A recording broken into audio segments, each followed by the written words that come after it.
Hey people, it's Niles talking. Now this is something I didn't know. Today, the 17th of January 2019, is the 58th anniversary of the assassination of Patrice Lumumba, the first president of the Democratic Republic of Congo. And this is an article from Face to Face Africa, the chilling details of Patrice Lumumba's assassination. Now he's dissolved in acid. And I just want to point this out for some people who watch the True Royal Family. She always makes the link 17, that number, and this is the day that Patrice Lumumba was killed, the 17th. So just something to put there for you. Since January 17th, 1961, no one has been held accountable for the brutal murder of Congo's independence leader and first Prime Minister Patrice Lumumba, who was shot dead with two of his ministers, Joseph Akito and Maurice Mapolo. However, all fingers point to multinational perpetrators who sanctioned the elimination of one of Africa's bravest politicians and independence heroes who stood his ground against colonizers. He led the Democratic Republic of Congo to independence on June 30th, 1960, after the country was passed on from King Leopold II, who took control of it as his private property in the 1880s, to Belgium in 1908 as a colony. Lumumba was inspired by the independence movement of Africa after attending the All-African People's Conference in Ghana in 1958. This spurred him on to organize asterisk rallies in his country, resulting in deadly protests to get him arrested and later released to negotiate Congo's independence. Independence came with lots of problems, including a political divide and an unapologetic Belgium led by King Baudouin, who minced no words during the Independence Declaration while praising his predecessor, the brutish King Leopold. Don't compromise the future with hasty reforms. Don't place the structures that Belgium hands over to you until you are sure you can do better. Don't be afraid to come to us. We will remain by your side and give you advice. Of course. And I want you to see that, unapologetic. Do you know that Belgium still sells chocolate of, hand chocolate, like little chocolate hands, which are derived from when they used to chop off the hands of Congolese slaves. Yeah, they still sell that to this day. They don't give a damn about how you feel about that. And so next time you go to a country, don't go to Belgium, because they don't give a damn about you. All right, let's keep going. An outraged Lumumba rather gave a damning speech highlighting the humiliating slavery which was imposed upon us by force. This heightened Belgium's disinterest in Lumumba, whose government was already being opposed by his political rival and President Joseph Kasavubu. Only 3 months into the new and independent Congo, soldiers mutinied against Belgian commanders who refused to leave, and some regions, including the mineral-rich Katanga and South Kasai, rebelled against the central government and seceded with the backing of Belgian troops who were sent to protect their interests. For every African nation, you need to demand that these troops go, because they're not there for your protection. UN peacekeepers, whatever, they're not there to help you. The Congolese government called for the United Nations help. That was the first mistake, and a resolution was passed by the Security Council calling on Belgium to withdraw its troops. UN peacekeepers were sent into the Congo to restore order and use force in the last resort to secure the country's territories. However, Belgium did not leave, and UN Secretary General Dag Hammarskjöld failed to provide the Congolese government with military assistance as demanded by Lumumba and sanctioned by the Security Council. Wow, what a surprise. He also ignored the Prime Minister's appeal to send troops to Katanga, but rather chose to negotiate with secession leader Moise Toshombe, actively working to cause problems. Hammarskjöld died in a plane crash on his way to meet Toshombe in September 1961, winning him a posthumous Nobel Peace Prize. I want you to look right there, Nobel Peace Prize. This guy was actively working to encourage a secessionist leader to keep fighting, yet they awarded him a Nobel Peace Prize. If you were given, anyone who's given that is not your friend. Meanwhile, the country was in turmoil, and Lumumba got no help from the West and the United Nations. He called on Russia and the Soviet Union, sent weapons and technical advisors, which incensed the United States. The US was a strong ally of Belgium and had a stake in Congo's uranium. It is suspected to have planned an assassination, as declared by a source in the book Death in the Congo, written by Emmanuel Girard and published in 2015.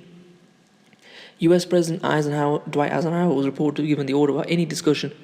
Lawrence Devlin, the CIA station chief in Congo at the time, told the BBC in 2000 that a CIA plan to lace Lumumba's toothpaste with poison was never carried out.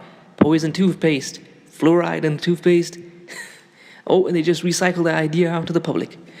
By September, the Congolese President Kasavubu dismissed Lumumba as prime minister after receiving a telegram from Belgian Prime Minister Gaston Eskins Lumumba also declared Kasavubu deposed. This ushered in the takeover by Army Chief Colonel Mobutu Sese Seko, who placed Lumumba under house arrest and guarded by his troops and the United Nations troops.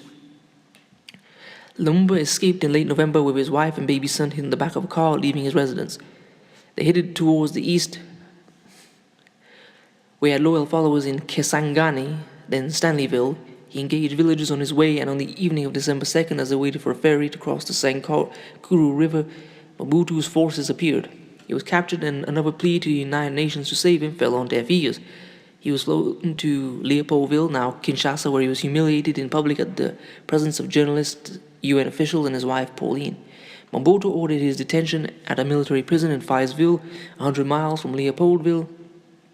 For 6 weeks, Lumumba was kept in cells, and that's where he wrote letters to the United Nations for help and to his wife to calm her nerves. While Lumumba's speeches from prison were creating confusion, Belgian Minister of African Affairs Harold de Aspremont Linden was putting pressure on the government to move him from Faisville, where he could be freed by his supporters. Again, the Belgians were always working to cause chaos. That's why I say that I don't want to get distracted, let's keep going. Linden later insisted on Lumumba being transferred to Katanga despite a discussion by the Belgian parliament against a decision that would result in his death, cites Belgian sociologist and historian Ludo de Witt, who made public the gory details of Lumumba's death in a book published in Dutch in 1999. Lumumba and his two former ministers were flown to Katanga on January 17th while being beaten so badly that the pilot warned of violence was threatening the fight, says de Witt. They arrived at the Elizabethville, now Lubumbashi airport, taken into custody by the Katangese police and military under the supervision of Belgian forces. They were driven to a colonial villa owned by a wealthy Belgian, Villa Bru, and the beating continued by both the Congolese and Belgian forces. By that evening, they were semi-conscious and visited by Katangese cabinet minister and President Tshombe himself. Later, around 10, a decision was taken on their fate, and they were dragged from Villa Bru into a nearby bush where a firing squad awaited them. The execution was commanded by a Belgian captain, Julian Gat, and Belgian Commissioner Frans Verschuur, who had overall command, discloses de Witt in his book based on a document discovered in the Belgian archives.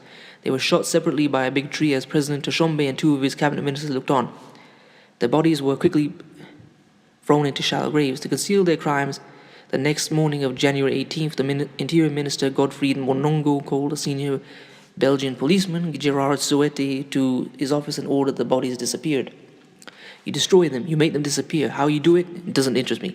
All I want is that it happens, that they disappear. Once it is done, nobody will talk about it. Finish, Soweto recalled Monongo's orders. Soweto said he and another helper exhumed the corpses and hacked them in pieces and pushed them in the acid. As far as our acid, because we had 2 bottles like that of acid, big bottles, but we hadn't got enough, so we burned what we could in those bottles. For the rest, I know that my helper made a fire and put them in, and we destroyed everything. We were there 2 days. We did things an animal wouldn't do, and that's why we were drunk, stone drunk. We couldn't do things like that. Cut your own, no. Nobody could say now, today, it's there, it happened, that's impossible. You couldn't. Soweto was quoted in BBC documentary Who Killed Lumumba, which aired in 2000 based on accounts from de Witt's book published in English in June 2001. Just as planned, Lumumba's death was announced a month later on February 13, 1961. Interior Minister Monongo announced that 3 prisoners killed their guards and escaped in a getaway car before they were recognized by villagers who beat them to death. The truth was hidden despite international protests at Belgian embassies nationwide until 1999, when Ludo de Witt's book titled The Assassination of Lumumba presented new evidence taken from documents long hidden in official archives and interviews of surviving witnesses. The Belgian Parliament established a commission of inquiry 3 months after the book was published to determine the circumstance of the assassination of Patrice Lumumba and if the Belgian government was involved. The report was presented after 18 months of investigation in 2002 and then published as a book in 2004 for the public. It included that Belgium had a moral responsibility in the assassination of Lumumba, and they acted under pressure from the Belgian public, which had heard for days about violence against Belgian citizens in Congo. Yet they never complained about violence committed by Belgium against the people in Congo. They couldn't give a damn. It said there were plans to kill Lumumba, and the Belgian government showed little respect for the sovereign status of the Congolese government. The commission confirmed that secret funds about $8 million today, was used to finance a policy against the Lumumba government by the Ministry of African Affairs, reported the Brussels Times. It, however, stated that the execution was carried out by Katangese authorities in the presence of Belgian officials, and there was no evidence to prove that Belgium was part of the decision-making to kill Lumumba. Of course, it's just what they wanted. The Belgian government had admitted to having had undeniable responsibility in the events that led to Lumumba's death, but did not take full responsibility and issued a public pardon of the Belgians involved in the assassination of Lumumba. Of course, the foreign minister at the time, Louis Michel, said the government feels it should extend to the family of Patrice Lumumba and to Congolese people its profound and sincere regrets and its apologies for the pain inflicted upon them. This was accepted by Lumumba's son, Francois Lumumba, who later filed court cases against Belgium for hiding his role in the assassination of his father. In January 2016, it was reported that a tooth of Lumumba was confiscated in the former home of police officer Gerard Suete, who died in June 2000 during the parliamentary inquiry. In his 1978 novel, The Belgian Who Helped Dissolve Lumumba's Body, Inassa described the taking of 2 teeth, 2 fingers and bullets from the body, report Brussels Times. He later declared that he had thrown them in the sea. Okay. Well, that took a lot of reading and time out of it. But you can see just how they caused the destruction of the Congo even to this present day, because even if you have just a vague understanding, a lot of the chaos in the Congo is related to what they did. So do not buy anything from the Congo. Do not, from Belgium. Don't buy anything from Belgium. And nobody should take any holidays to Belgium. Just take a visit to Africa and take your money there. Anyway, please comment, rate, share, and subscribe. If you want to support my GoFundMe, I'll leave it in the description, and you leave my Instagram in the description as well. Peace, family.